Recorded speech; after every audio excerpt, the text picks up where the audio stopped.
Assalamualaikum warahmatullahi wabarakatuh. Selamat pagi, perkenalkan nama saya Aden Alfarizi dari kelas E, jurusan Pendidikan Bahasa Inggris, Universitas Sulawesi Barat. Di video ini saya akan menjelaskan tentang perkembangan peserta didik.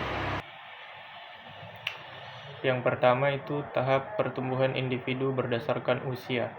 Pertumbuhan individu secara umum dibagi menjadi beberapa tahap berdasarkan usia, yaitu masa bayi dari 0 sampai 2 tahun. Pada masa ini terjadi pertumbuhan fisik yang sangat cepat, seperti pertumbuhan tinggi badan dan berat.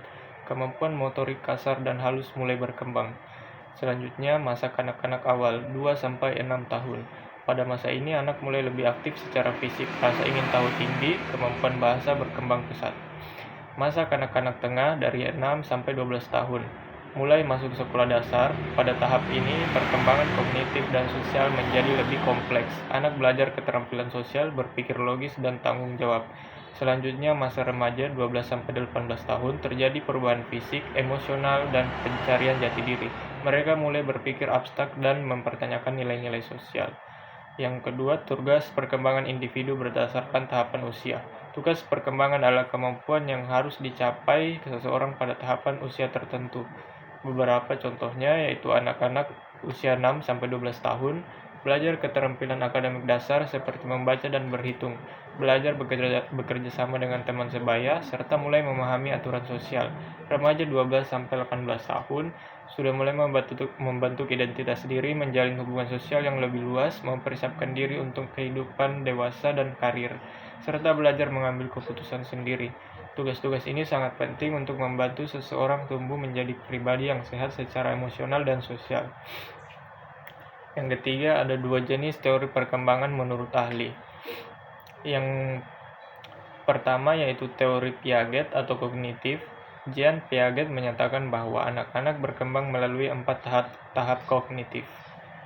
Yang pertama itu sensorimotor dari usia 0 sampai 2 tahun. Selanjutnya pra-operasional usia 2 sampai 7 tahun, operasional konkret 7 sampai 11 tahun, operasional formal 11 tahun ke atas. Menurutnya, anak membangun pemahaman melalui interaksi aktif dengan lingkungan. Yang kedua itu teori dari Erik Erikson.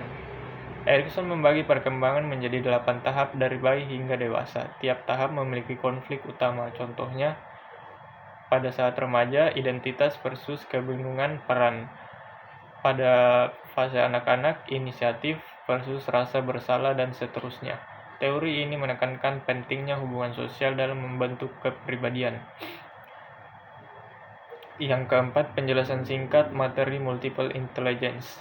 Teori multiple intelligence dikembangkan oleh Howard Gardner.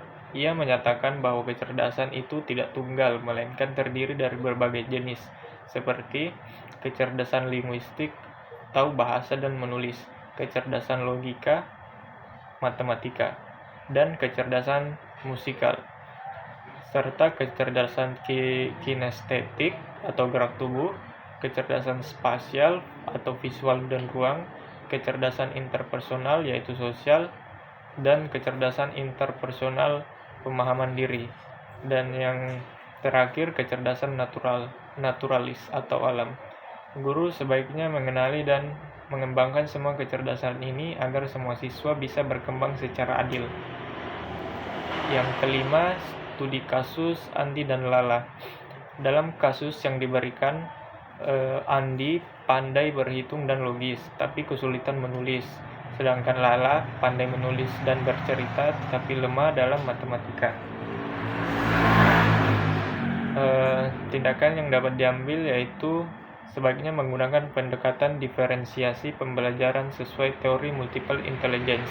Contohnya, untuk Andi, guru bisa memberikan tugas-tugas yang menggunakan angka, logika, atau membuat tulisan dari data statistik.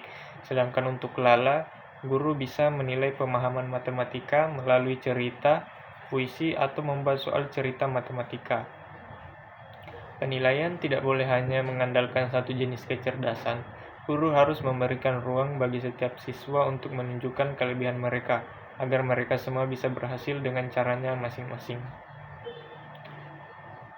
Demikian penjelasan dari saya mengenai perkembangan peserta didik. Semoga bermanfaat dan bisa membantu dalam memahami pentingnya pendekatan yang tepat dalam dunia pendidikan. Terima kasih. Wassalamualaikum warahmatullahi wabarakatuh.